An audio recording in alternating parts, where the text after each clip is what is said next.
Hello there. It's post race now in London. I've had a terribly long day. Fantastic experience. So that's the main thing about all of this.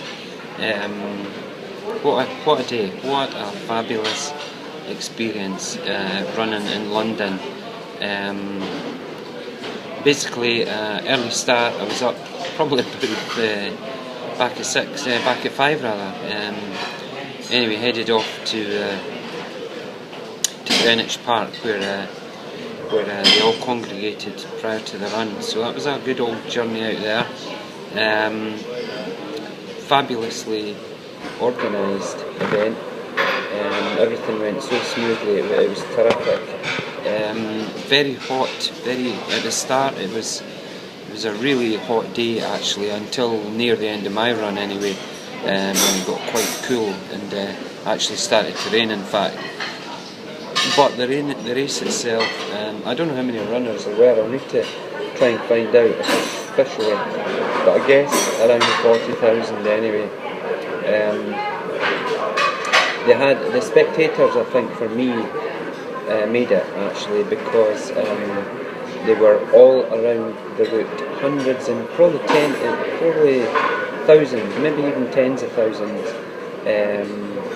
of spectators cheering from start to finish.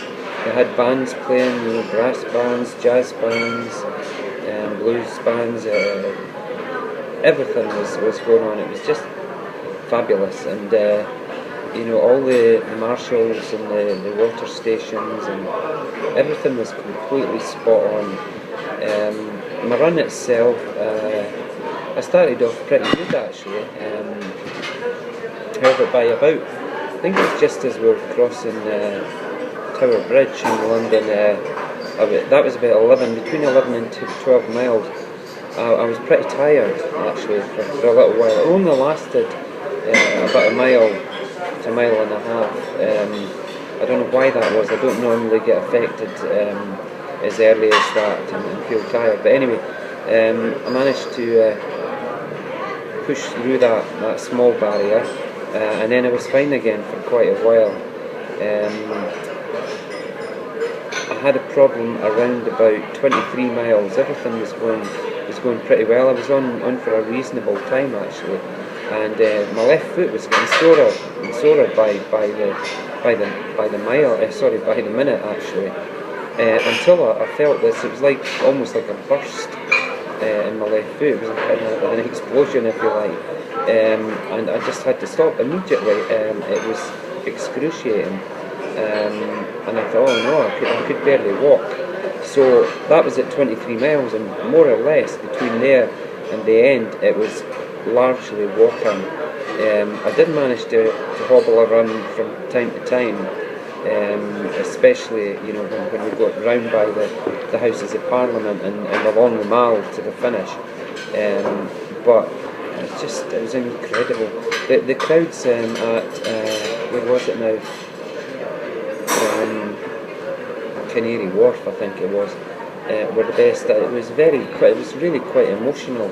The amount of cheering and the joy around the whole thing. It was just unbelievable. Just a wonderful experience. And by far, it's been the best marathon for me in terms of a special experience. Coming along the embankment and then up by the Houses of Parliament and into the Mall and then past the Palace, etc. You could hardly hear. It was that loud with the spectators cheering and clapping and singing. It was just great. So that was that. My foot's pretty sore, absolutely. It's black and blue now, so I must have done something. Must have ruptured a vessel or something in my foot. So, and it's getting sorer as the day goes on. I met up with Paul Ingram, his wife Sylvia, and one of Paul's sons, wee Joe, and Samantha. They're Paul and Sylvia's wee daughter, she's 4.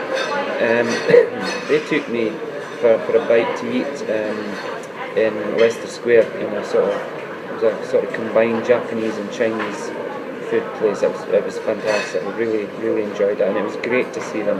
We had a good laugh, and just unfortunate that it wasn't for longer, but that's the way it goes. You know, one of these things. Hopefully I'll be able to see them sometime relatively soon. Here's hoping anyway. So then I've made my way now to, I had to go and pick up my case back from the hotel that I was staying in last night. And took the Gatwick Express out to Gatwick, and that's where I'm sitting just now, waiting on my flight back to Dublin tonight, and then back to work in the morning.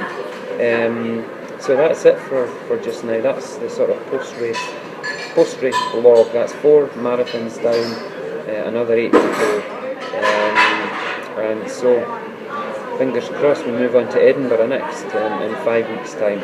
So speak to you all later, and thanks for listening. Bye bye.